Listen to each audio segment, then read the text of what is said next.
can count on access to a committed team ready to go the extra mile for you. Call, click Grainger.com, or just stop by. Grainger, for the ones who get it done. The Good Neighbor Network, FM 101.9 and AM 1450 Murfreesboro, FM 100.5 Smyrna, and online at WGNSradio.com.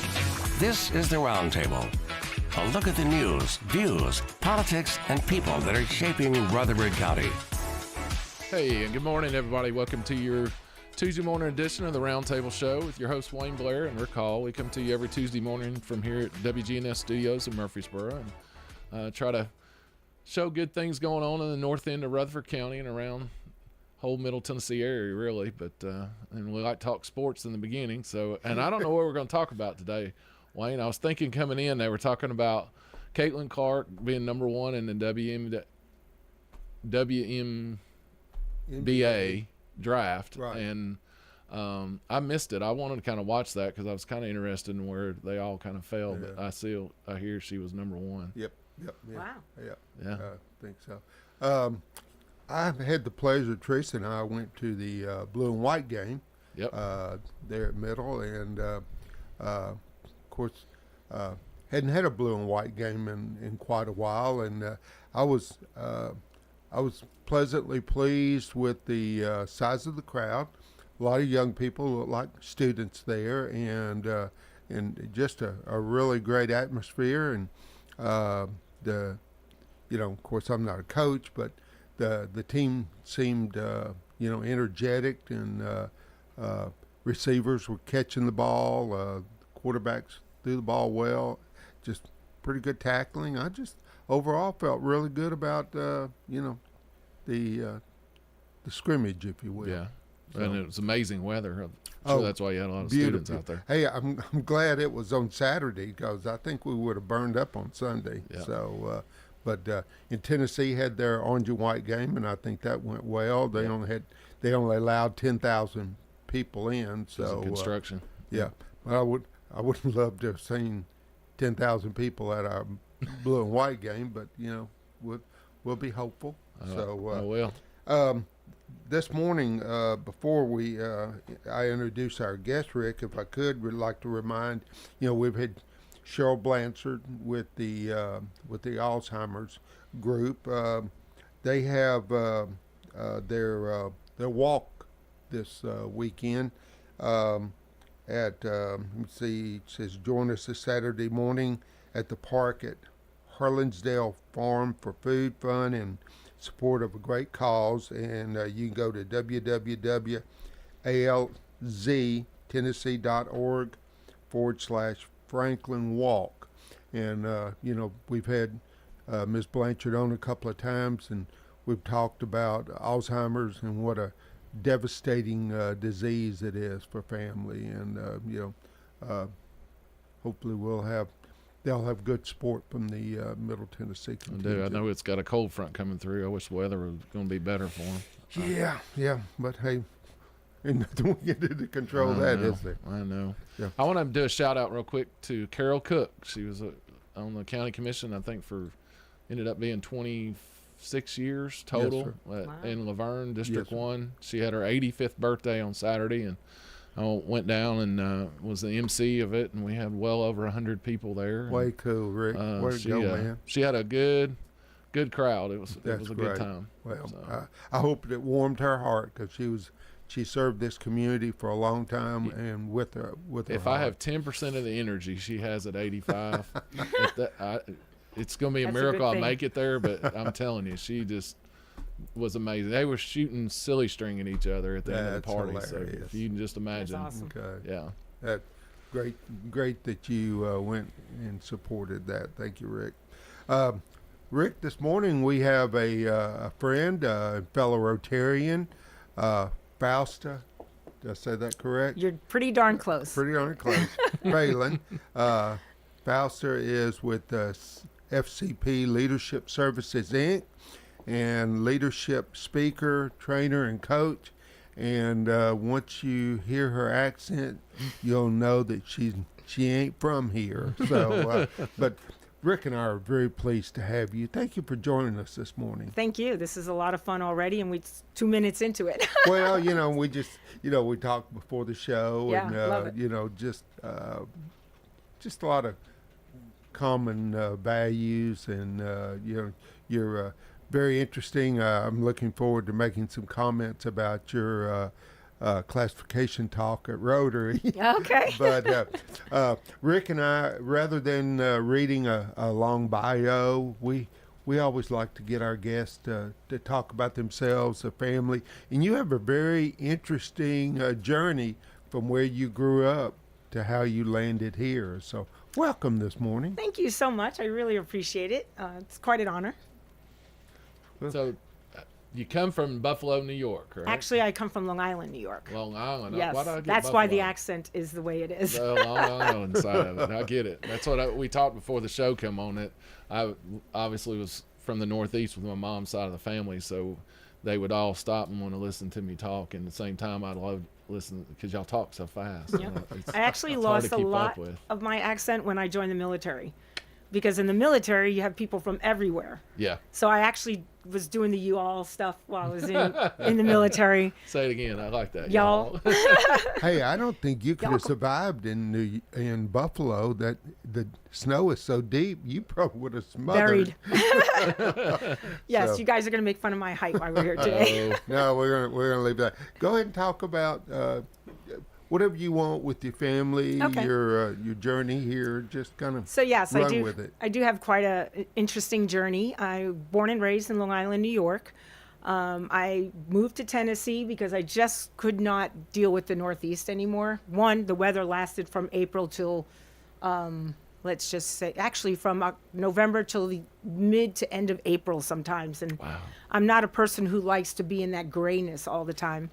So I have a daughter. I'm married to Chuck Sachs, who next week is our 9-year anniversary. Congrats. So obviously it's not my first rodeo, if you know my age, but it's the best rodeo I've ever been on. So I'm married, and my daughter's 34.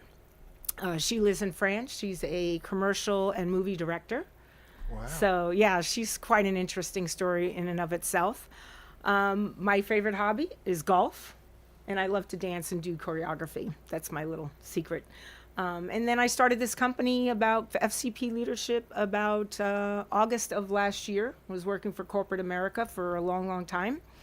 And what got me here was my husband sold his business, so that was the divorce that we needed, and came down here. A friend of mine who works for the company that I used to work for said, "Hey, come down, check this out." It wasn't quite the South, but it wasn't the North. It was the nice happy medium, and we came here on vacation, November of 2019, bought a house while we were here, Wow. went home, and sold my house through Facebook in 24 hours. So we were ready. What's from us growing up here and you coming from the Northeast, what are the conversations like? Because that's a big thing everybody talks about. There's so many people. There's 24 people a day that move into Rutherford County. So, Wow. and what are those conversations like in the other parts of the country when you hear of Nashville or Middle Tennessee and things like that? So you had this friend contact you, and what were the things that she was seeing that you guys aren't used to? Or? It was just the quality of life was different. Now Buffalo, they actually are from Buffalo. Okay. And I me read being that from in- Long so, Island. yeah. The other thing, and I was living at the time I moved here. I was living in Milford, Pennsylvania, which is the northeast tip of Pennsylvania, right on the border of New York, New Jersey, and PA. And I think mostly it's just a better quality of life.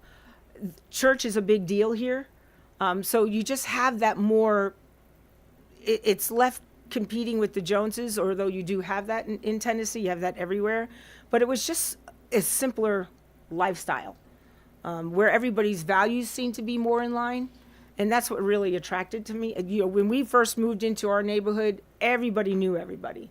The kids were out in the street, and I hadn't seen that since I was a kid in Long Island. Sure. So that was really cool. And you know, Sunday mornings, everybody goes to church. Nobody's afraid to talk about God, which I found very enjoyable, because that's something that's very important to me. So I think, and plus the politics are different. You know, things that are happening in the Northeast, states, northeastern states, are just not happening here, or they don't happen to that extent, or they don't go to the extent that they're happening in the Northeast. It makes life a lot easier, a lot less complicated. Talk about your childhood, if you will, growing up, if you would like. Of course, can't wait till we get to the Army part. Okay. So. Well, actually, that's not a fun story. To be honest with you, my childhood was a rough one. I come from a very domestic, violent upbringing. I'm sorry. You know what? It's made me a better person. Sorry I had to go through it, but now it's the whole reason why I'm passionate about leadership. I have 3. I'm the youngest of 4, which turned out to be a godsend because I got to see how that destruction affected my siblings, which allowed me the opportunity to see other things. Sure. And that's why influence and people of influence are so important. And it's something as an adult, we really need to focus on our kids for that. So I was a gymnast. So I competed from the time I was in 6th grade to my 2nd year in college. And then I became a choreographer. So I really have this knack for music, and you put any type of music on and I can dance to it. It could be classical, it could be heavy rock. It's just something that just kind of speaks to me from the inside out. So I spent most of my life being a gymnast and fending off the evils of my family. Became a Christian in my senior year of high school, which was a godsend, no pun intended. Amen. Well, amen. You know, hey, we talk about our Father and the Savior on this show, so Yes. we don't hesitate to proclaim our faith as well. Well, that's the other big difference between being in the South and being in the Northeast is God is a normal conversation down here where people are very reluctant to talk about religion or insult anybody. Where here, the values seem to be very well matched. So I really enjoy that. Good. So you, at some point, you were talking about you were in college. Then at some point, did you leave college and decide to go in the military, or where was the path? Actually, I dropped out because of all my emotional baggage. I wasn't quite prepared for college. I dropped out. I actually joined the military at 25. So my drill sergeant was 25. So she just kind of gave me the old eye, and she was also 4'11". Yeah. So she just rode me hard because she's like, I'm going to make an example out of you, because everybody in my platoon was 18 years old. Yeah. And then there was me at 25. Could I throw in a caveat here? Absolutely. Of course, when you gave in Rotary, especially all new members, at some point in time, will give a classification talk, which is 2 or 3 minutes about yourselves. That's the time that you can talk about your business in Rotary rather than community service. And when you were talking about yourself and you said that you had joined the Army and were in the Army, I thought you were joking. And I apologize. I thought there were height requirements. Well, I did make that requirement. But you know, again, I got your Totally permission to bring this up during the show, but I really thought you were kidding. And but God bless you for serving. Well, by thank the way. you. And, you know, being in the military is the best thing I've ever done. I actually think you should not graduate high school without doing some sort of service that's bigger than yourself. Sure. I think our children need that. But they need to understand just how life is and how fortunate they are to be in this country. And that's what I love about churches, when these kids go to these retreats and they go to Dominican Republic and they go to Honduras, and they really get to see the value of their life. And the military, I wanted to serve. And I think what makes the military special is I joined when the slogan was "Be all you can be." That's right. And that has always been me. I've always wanted to be the best of who I am. And the military gives that to you. And I just loved it. I joined at 25, and it was interesting. I've done things that I never thought. The height was a bit of a challenge sometimes. Actually, when I joined and I went to the MEPS, they thought they mistaken the A for an O with my first name, Fausto. So they actually put me on the bus and took me to Fort Dix, New Jersey in the men's platoon. Now, I don't know how wow. at 4'11" they could make that mistake, but the drill sergeant was going private so-and-so, and everybody would go, yes, drill sergeant. And then they get to private fail, and I go, yes, drill sergeant. And he looks up and he goes, what the heck are you doing here? I think And he I was like, probably "I don't said know." something else, but I did. and it was a joke. So they stuck me in a separate barracks all by myself for a week trying to figure out where to send me because they sent me to the wrong place. And I had to wax the floors. And the wax machine was ancient and it was literally my height.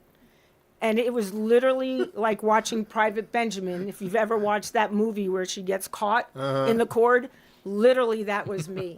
And my feet were flying everywhere, and that machine just took me everywhere. I eventually overcame, but then that's what's great about the military. You really learn your limits, and you have the opportunity to overcome. did I miss what your classification was? No, okay. So I was in the Army. I started as an E2, finished as an E4 promotable. I was a Morse code interceptor. It was in military intelligence.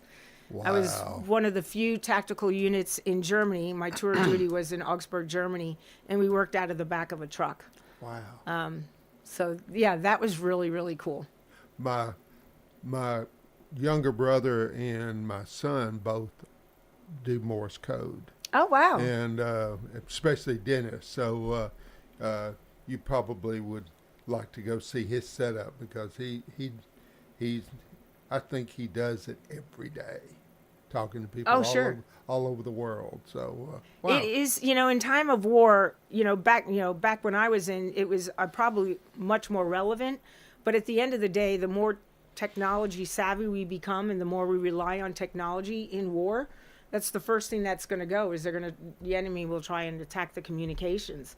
So the only way soldiers can communicate would be Morse code. So what we used to do is we used to let the grunts, the infantry know where the action was through Morse code, and we would listen to it. We listened to the Russians back then. I was actually in Germany, not in Berlin, but when the wall came down.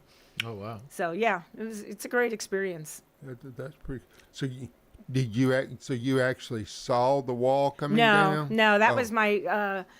was my one thing I never got to do. I didn't take advantage of the opportunities that the military offers where you can go and see the world. I should have been able to see all of France and all of Europe and stuff, but I never did. I just made some choices that didn't allow me to get the benefits that I really wanted to out of the military. Well, you can do that now then.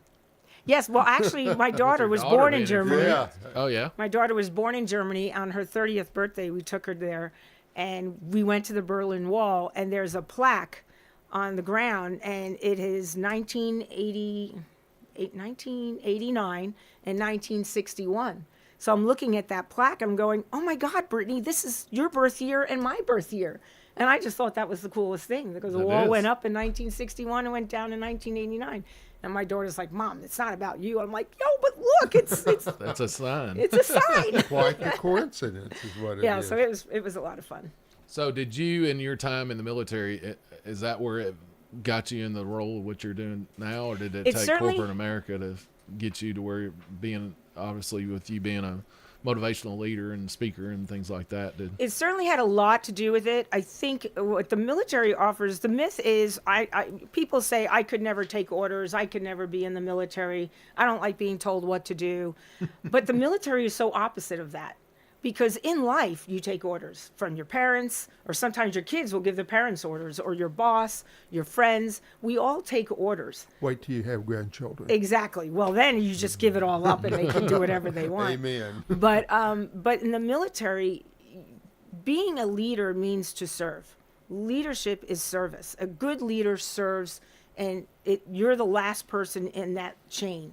A good leader serves their team, serves those who they're influencing, and that's what the military is. A good leader sacrifices. So just the fact that you make the decision to join the military is a huge step in leadership because you're choosing to sacrifice yourself for your country. The question is you really just need to know why. Make sure you know why you're joining the service. If you're joining the service so you could just reap the rewards of the benefits, then when push comes to shove, that's going to be a problem because you're a soldier first. And leadership starts from within. So, I went on 20, 30-mile ruck marches with 30 pounds on my back in men's clothes that were like down to my knees. No joke. I joined in the winter, so that's an adventure in itself. And never could in my right mind could I ever thought that I could do 30 miles with 30 pounds on my back with a M16 in my hand, the Kevlar, the LBE. I mean, that's a lot of weight for 4'11" to carry. And I did it, and that just proves that, life has its challenges. And if you just have the right mindset, and that's what leadership is. In the South, the first question would have been, did you get to shoot at anybody? No, and that's one of my biggest, it's going to sound crazy, biggest regret is that I didn't go to Desert Storm. I actually got out 6 months prior. I was a single mom by then, so I was undeployable. So I had to make the hard decision to get out, and that's the regret, is that I didn't do 20 years. I love the military. I just think it had so much to offer. So with you in this role that you're in, are leaders born or are they made? Great question. I love that question. Yeah. Yes, I believe that leaders are born, because leadership is about influence. And we talked about this at the Rotary. If you're a baby and you're crying, you're influencing your parent to do some sort of action. If you're friends, and how do friends influence friends to get in trouble? Leadership is influence. So we're born leaders, but we don't necessarily have good leadership skills. That's what gets developed over time. And the sooner we focus on our children and develop those skills, the better they can carry their lives into adulthood. So in your time in the military with that, I think there's always that one person that somebody may have in their life that made that difference. So here you are, 25, going in the military, doing all this hard labor and things going out. Who is that? Was it that gunny sergeant across from you that pushed you harder, or was there somebody else that all of a sudden it made, like I had a coach that in sports, and that was the one that basically turned the light bulb on for me. In the military, I would say Drill Sergeant Enix challenged me. She would not let me get in my head or get into my emotional baggage. Sergeant Pike in Augsburg, Germany, he was a really good leader, because he embraced that the military was changing and women were coming into the military. He embraced that. He saw the advantages in that. So I really looked up to him for that. But really, it was the idea of team, that we were all equal. It didn't matter what color you were. It didn't matter what background you had. You're only as strong as your weakest link. So when that weak link is disrupting the forward movement, everybody gets together and fixes the problem. And that's, I found, really important in life. But as far as a major influence, that happened in high school, when this young boy just tapped me on the shoulder, seeing that I was so disheveled as a kid and lonely and isolated. And he saw for 2 years me sitting on that bus, and he invited me to a Youth for Christ group. And that's when I learned that there are good people in life. That's when I finally realized there's something more, that what's inside me is finally ready to be developed. You need to, with the recruitment and enlistment so down right now. I know. I would think the armed services should hire you just for a recruiting promotion, because I'll do that. But you're so passionate and you do it so well. It would I think behoove them to utilize your talents, because it was such a great experience, and for you to say, I wish I had done 20, I think says a lot about your experience in the military. It wasn't all fun. I mean, there's those problems that you have with sexual harassment and stuff like that, but at the end of the day, that's everywhere. So it's not just, you can't just hone in on one aspect of our world and say, oh my gosh, it's such a problem. There are so many issues like that in any corporation, and the military is no different. But really, if you're squared away in your mind, that's just, it won't take you to a place where everything becomes angry. Sure. And I think that's I would love to do, I think if we start talking about the value of our country, instead of how our country is just so disvalued and everything wrong with it, we got to have both sides to that story. And leadership, good leadership is about seeing things from many perspectives, not just from one. That's right. You're listening to Fausta Phelan. She's the owner of FCP Leadership Services. That's correct. And we're going to take our first break and pay some bills. We'll be right back with you in just a minute. This is Stan with Parks Auction. The annual Milton consignment sale coming up Saturday, April the 20th. The auction starts at 9. Good and used farm, construction, and landscaping equipment, trucks, trailers, RVs, boats, campers, and more. If you got good consignments, holler at me. Don't miss this community event. This Saturday, the auction starts at 9, and there's even free food. Be with us Saturday at Milton, 11132 Las Casas Pike. Firm 3984. As a leader in environmental services, sustainability is deeply integrated into our business model. At Middle Point Landfill, we are environmentalists at heart.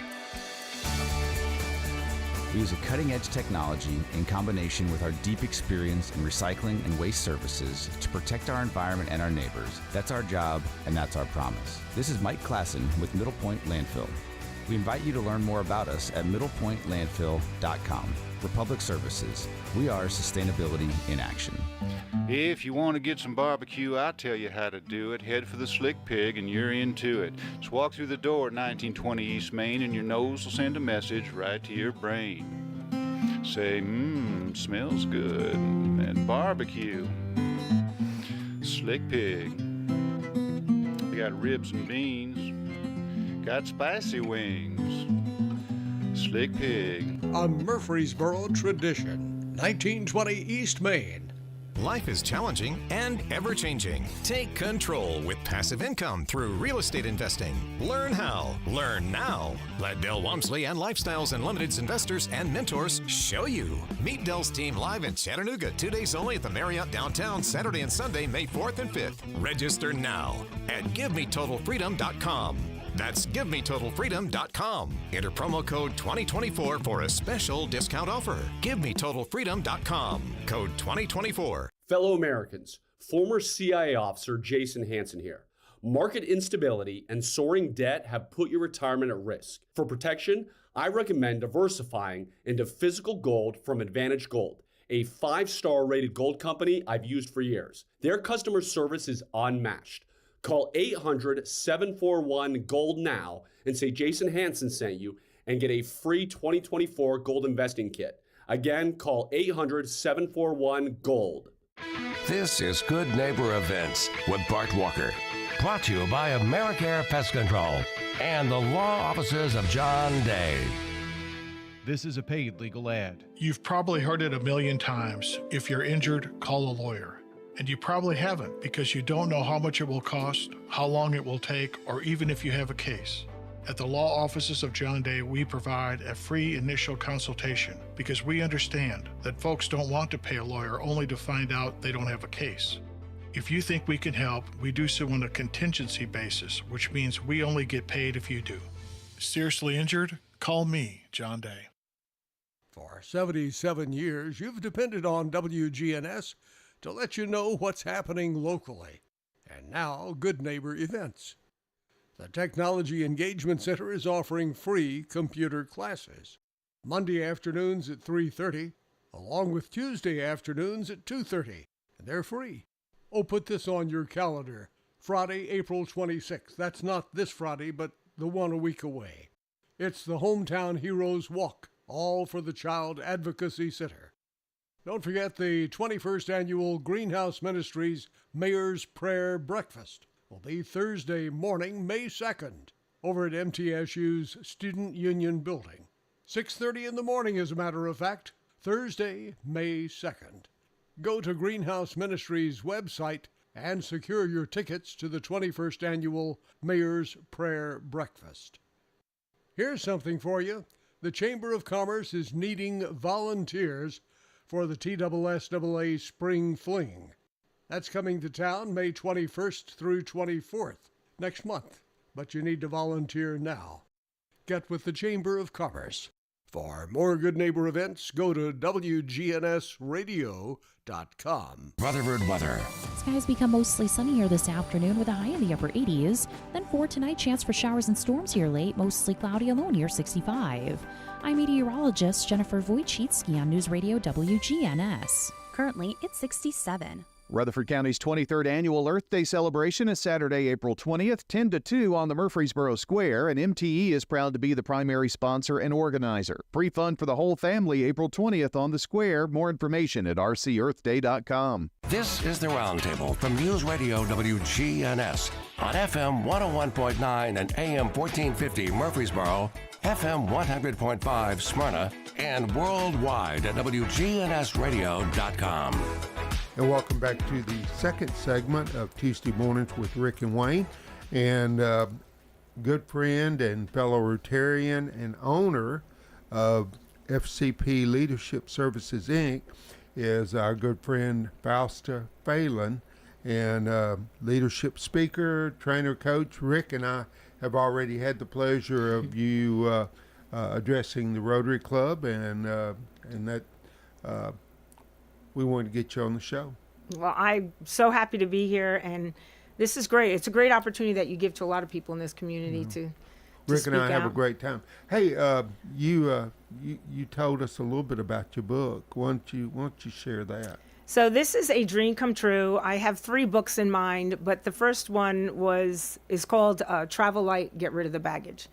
And it's about overcoming emotional baggage. As I said before, I come from a very violent upbringing. My mother could not get my dad to love her. My dad was in no way wanted her in his life. And she had 4 children, and it was just misery from there. There's nothing worse than 2 people staying married and hating each other. The kids suffer. So this is a story, a memoir about my experience being the youngest of 4, and the emotional baggage that we incurred, the abuse, the beatings, the constant "you're a failure," the verbal and physical abuse, and just how it's traumatizing. And kids, when you're young, you believe everything your parents tell you. So if your parents say you're a failure, you're going to grow up feeling like a failure, and you're going to take action as if you are a failure. For me, being the youngest, if I could be lucky, that would be it, because I literally watched my older siblings getting beaten up all the time for just the littlest of things, abused. And so I learned very quickly how not to get beaten, even though I did at times. But that I had this duck and hide, and by the time I wanted something or needed something as a child, my father was like, I'm done. I screwed up the other 3, so I'm not even going to waste my time with you. So my whole upbringing was really on my own. My siblings, everybody learned, we were raised to hate each other. So it was every man for themselves. So the book is about that experience, and then how God has played a role in helping me with that, and finding faith in my senior year that's allowed me to take different choices and see beyond the abuse and have forgiveness. Because at the end of the day, there comes a point in your life where you have to tackle that emotional baggage and say, I'm either going to be a victim or a victor. So having faith and finding Christ in my life in my senior year gave me the victor. And the book is about just steps, and then the leadership journey, and helping people overcome their baggage. It took me way too long, until I was in my 50s, that I was finally able to reconcile all my baggage. I was probably in my 30s when I reconciled it with my father, but unresolved baggage and pain is called emotional baggage as you grow up. So I offer these steps, my experience and how I overcame it, how my siblings, my brother Willie has a tremendous story. By 13, he was already doing heroin. He had broken into houses, but he is now recovered. And he's in his 60s, but it was a long, hard journey. And that the book talks about that, because no matter how old you are, it's never too late, because we get one life. And all of us have found God as a result of it, but it's not easy. And if you feel like you're always making the same mistake, or you find yourself in the same position, it's like the definition of insanity. Why am I here? Why am I back to starting over? Why am I divorced again? So it's probably because you brought your baggage unknowingly into your marriage, and then you bring it into your raising of your children. And I talk about generational baggage. And when my daughter was 16, man, she threw it back in my face, and that was a shock. I thought I was doing everything right to avoid what I had gone through, but what I didn't give her was the nurturing, because I didn't know how to nurture. Nobody nurtured me, so I don't know how to play games with kids. I just didn't have that. So the book is about overcoming that, and then walking through. And then my daughter, once she saw that I was overcoming, that's when she was able to really say, wow, I can connect with my mom for the first time. Because it does carry. And in my family, everybody's been divorced multiple times. My cousins have been divorced. I mean, my mother's entire family have been married abusive men, or the men were alcoholics. And it's just a vicious generational cycle that if you don't nip it in the bud before you get married, before you have children, it's just going to carry on from generation to generation. And this book is designed to hopefully reach out to those who recognize that and can turn it around.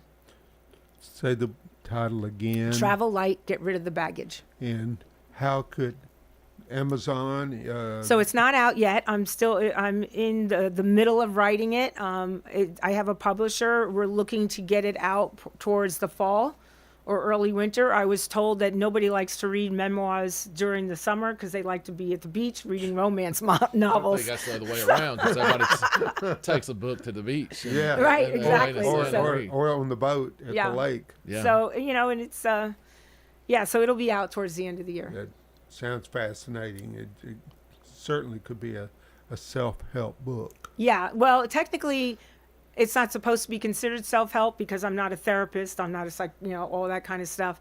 But it's a memoir that has leadership development built into it. Well, you've been there, done that. So Yep. Who best to talk about issues than the person who survived those issues? Exactly, because the book comes from a place of passion.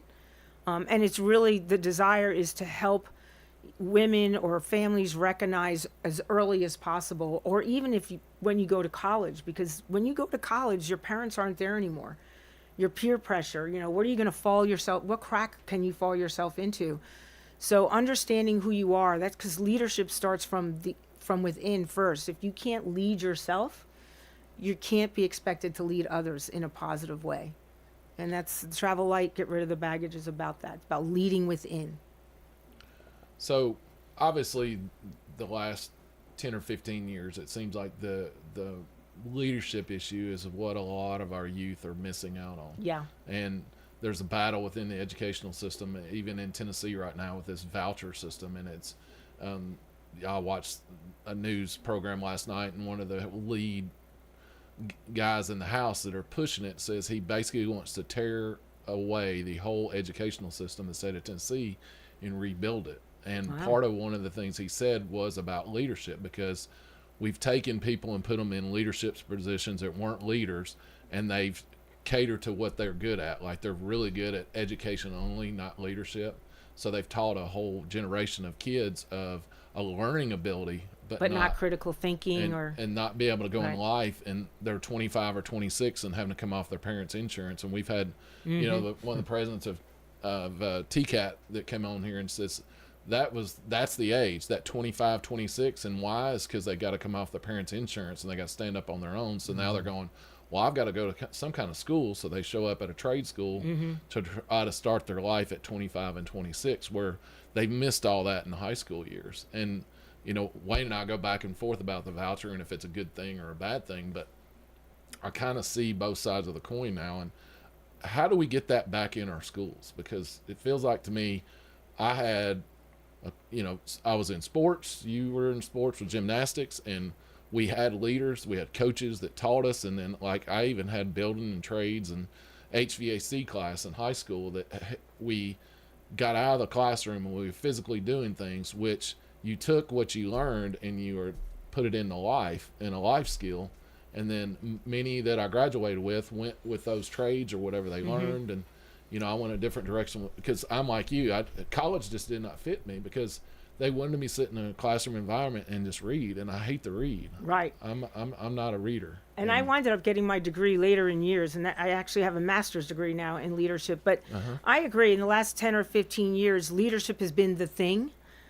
Corporations are getting into leadership training. Yeah. But what I've seen is they're checking off the box. They're doing their leadership training, but they're doing it as informational, not transformational. So you go in there, you teach a leadership class, and then you leave, but there's no follow-up. So you have to, in order for it to be transformational, in order for it to be resilient and stay with you, you have to, it can't just be a one and done training. It has to continue further. I talk to people, I teach DISC. I'm a DISC consultant, a certified DISC consultant, and that's a behavior analysis. And I would always speak to companies about it, or everybody would say, oh yeah, I did that 5 years ago. And I said, really? They know what their letter is, but they don't utilize that tool to be better communicators, because you can't influence if you can't connect. So that tells me that they went through this DISC training, but there was no DISC follow-up.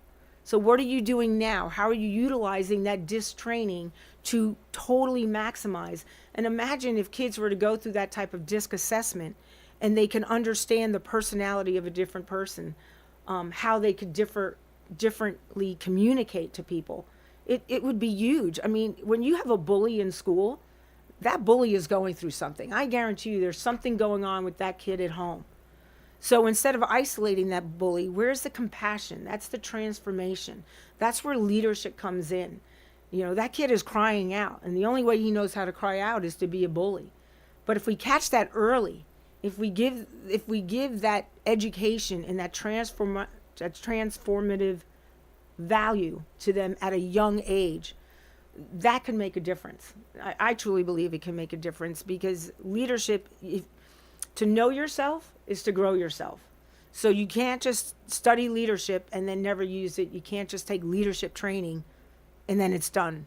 Yeah, I took that course. Well, what's going on? You have to have the opportunity to practice what you learn, and it's muscle memory. Yep. Like with Rick when he was detective, you just don't go in learning how to shoot. You don't go in learning how to interrogate. Right. Same thing with martial arts or athletics. It's muscle memory from getting to do it time after time. How do you give those type opportunities to individuals to practice and make that muscle memory in leadership? So you have to work on the mindset. So, asking a lot of open-ended questions. So for example, if I'm doing a DISC program and I've worked with somebody who's like a really high C, and a high C is a very detail-oriented person. They're all about processes and policies. They're not known to be the best communicators, because they're so logical in their thinking and strategic in their thinking, and they're perfectionists. Most people are not perfectionists.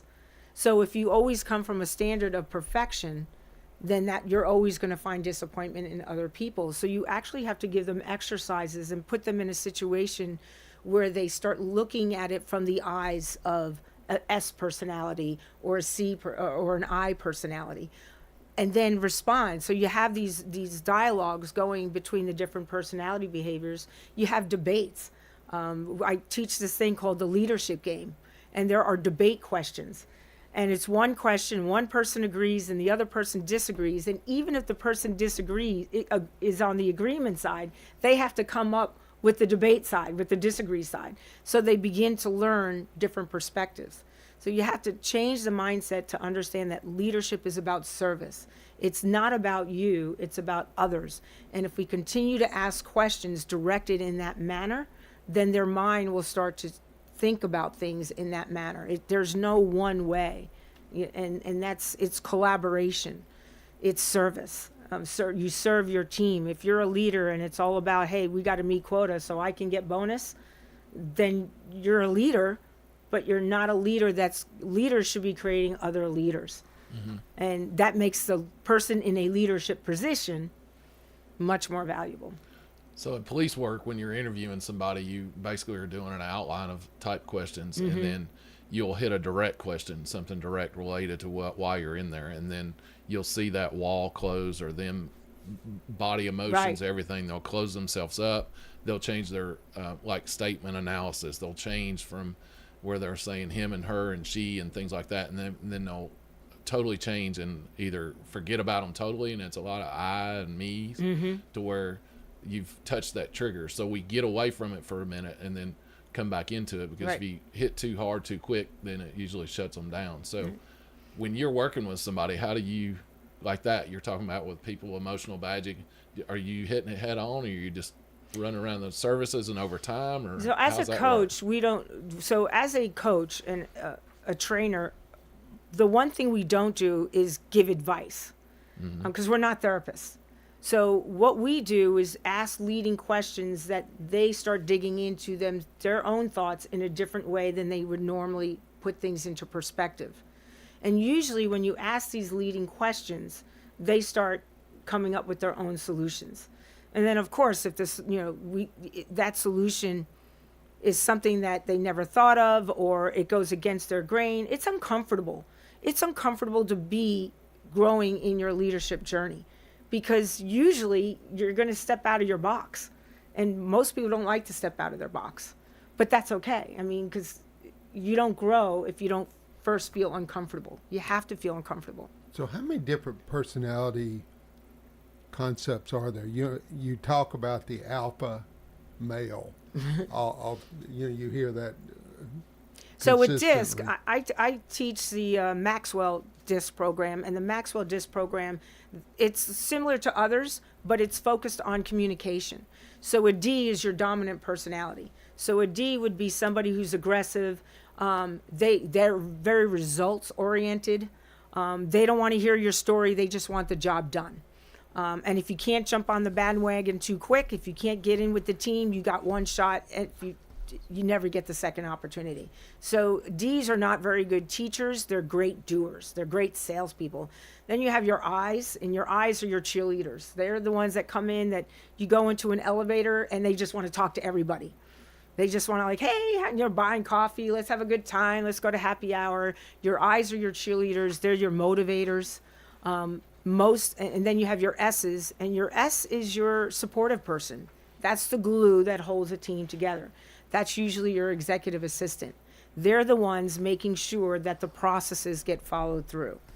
But they don't like change. They don't speak out.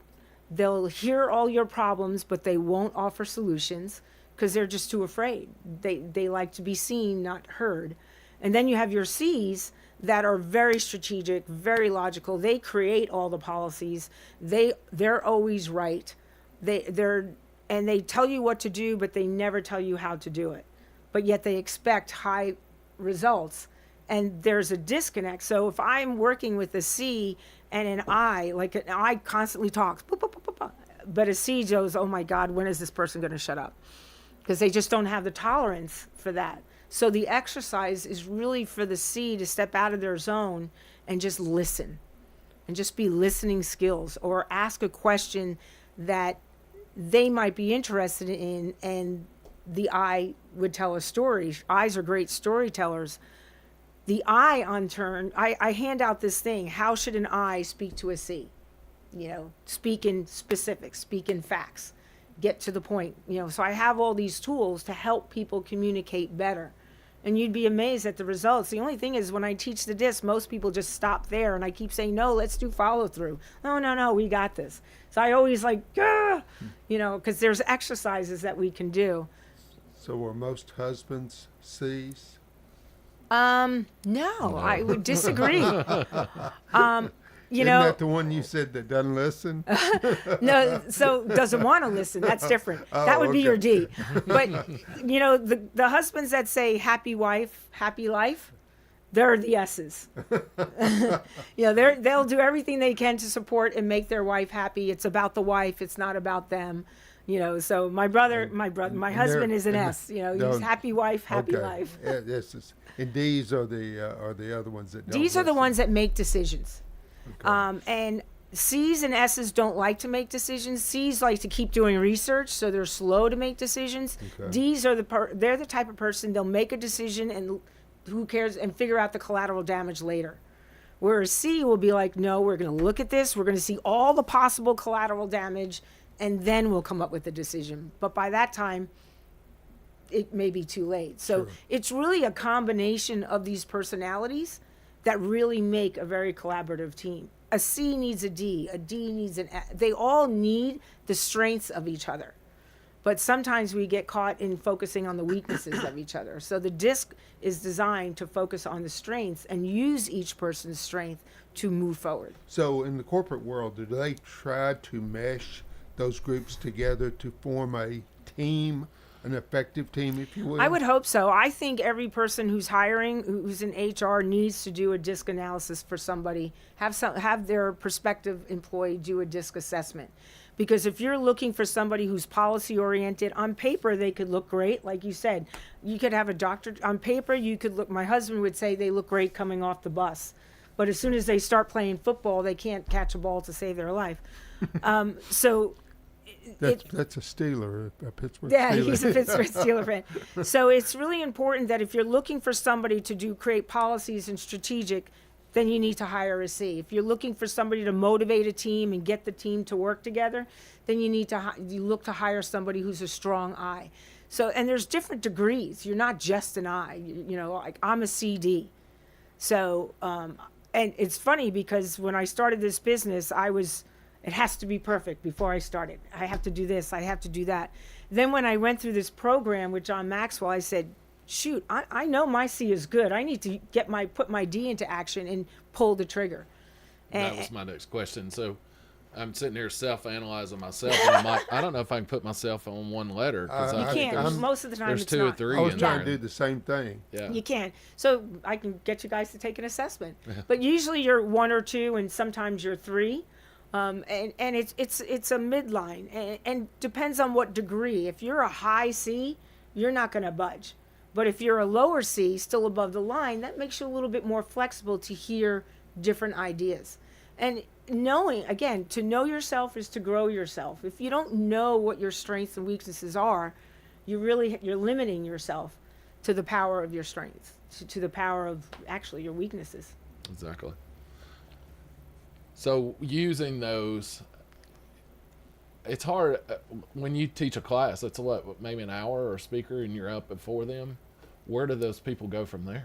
So the ones that I've done, they do the assessments first, and I get all the assessments. And it's really funny. One person emailed me and they said, I just finished my assessment and I have a lot of questions. Yeah. I knew that person was a C before I even opened up the report. Yeah. Because C's ask a lot of questions. Yeah. As a matter of fact, I was ridiculed because I ask a lot of questions, and sometimes C's are type A's. If you got a type A personality, you'll like ask questions things structured in a certain way. Right. And always make my bed they'll before I leave the their house. own form out and want you to do their form, and if you get off their form, then it causes trouble. But however, people who are not understanding a C will say, "Man, that person's just not getting it. They're always asking questions." Where I get it, but I want to get it on a deeper level. So they do the assessments, then they come in and they go through the workshop. And by the time the workshop's done, they still haven't seen their assessment. They can almost figure out where they stand. And then what I would like to do, which I haven't gotten a company to do yet, is there's exercises that you could do at the end of everybody's assessment. And I would love for people to partner up and say, here's how you see yourself. Give this piece of paper to somebody else and see how they see you. And then if there's a difference, have a conversation about that. Yeah. You know, what is it? Really, I never knew you saw me that way. Tell me about that. Why is that? And then you leave them alone for a couple of weeks and just say, you know, how have you been able to figure out other personalities? How has that changed your performance at work? How has that opened doors for communication? So you got to have that follow-up. It can't just be one and done. I got it. I think we got to pay some bills again. So Okay. we're listening to Fausta Phelan. She's the owner of CP Leadership Services. There you go. I found it now. It's halfway down the page. You're supposed to put that at the top. But we're going to pay some more bills and be right back. Thank you. Good show. Hi, this is Chip Walters with Exit Realty Bob Lamb & Associates. You might know me as the voice of the Blue Raiders, but I want to be your trusted advisor in real estate. Whether you're buying or selling, It's time to choose CHIP. Do you have a growing family and need to upsize? Are you an empty nester now and need to downsize? Are you thinking of selling your current home but just worried you can't find something else? Well, it's time to choose CHIP. I'm looking to be your trusted advisor in real estate. I'm Chip Walters with Exit Realty Bob Lamb & Associates. Finding that missing shin guard, remembering whether it's a home or away game, getting the right kid to the right playing field on the right day. Why are simple things sometimes so complicated? Thankfully, with auto owners, insurance doesn't have to be one of them. We work with independent agents who keep insurance simple so you can worry about more important things, like not being that fan. Oh, come on, ref! That's simple human sense. Rayburn Insurance in Smyrna. Come see me, Rick Hall, at Rayburn Insurance in downtown Smyrna today.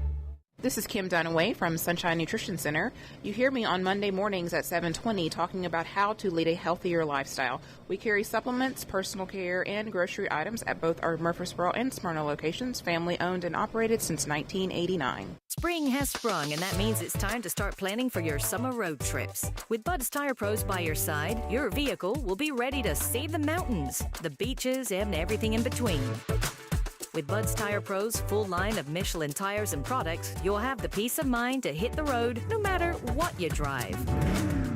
Bud's Tire Pros is only 3.5 miles from the Murfreesboro Square. Call Bud's Tire Pros at 896-TIRE or online, Bud's Tire Pros, TN.com. This is the Roundtable from News Radio WGNS on FM 101.9 and AM 1450 Murfreesboro, FM 100.5 Smyrna, and worldwide at WGNSradio.com.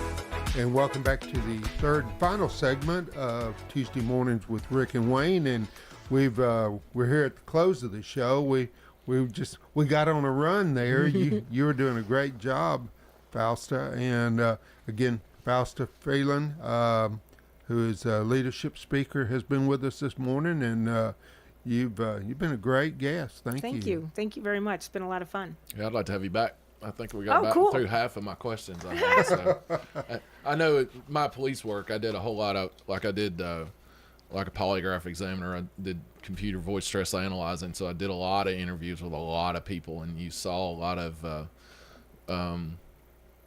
different personalities of people. It was just amazing. Some cutthroat kind of people, and some really people I felt like at the end of the day were very apologetic of what happened, and it just happened, unfortunate circumstances. So I got to see a lot of personalities, and I really got into it, and for several years, and then I took a direction to get out of law enforcement and go, but it was always a passion of mine because I would teach a lot of classes about it and things, and I would find a lot of highly educated people in there, but they couldn't talk to people. Right. Communicate. You can communicate, but you got to be able to connect. Yeah. One of the things I want to offer your listeners is an hour of free training for any company, because to know me is to love me. Okay. But if you're not sure of who I am or what I offer, it's a great opportunity to get to know me and get that hour of free training and just see if there's an opportunity for the company to grow and us to build a relationship, because leadership doesn't happen unless you have a relationship first. Well, this has been a lot of fun, and you've shared a lot of interesting information, with your profession, but also enjoyed hearing about your personal life, your building on your faith with our Father and our Savior, and really didn't appreciate you as much before, but now after spending the time with you today, I think Rick and I have a new admiration for you and what you do and what you bring, not only to the Rotary Club but to our community as well. Thank you so much. I second that. So how does somebody find you? So they can call me at 845-781-0804. They can email me at Fausta, so that's F as in Frank, AUSTA, at FCPleadtoserve.com, and that's TO, not the number 2. Fausta at FCPleadtoserve.com, or you can go to my website, FCPleadtoserve.com. Right. I'm looking forward to getting to know people, lead people. Well, please come back sometime. Thank you so much. This has been great. Hope everybody has a great week, and be careful out there, and we'll see you again next week. Have a great day.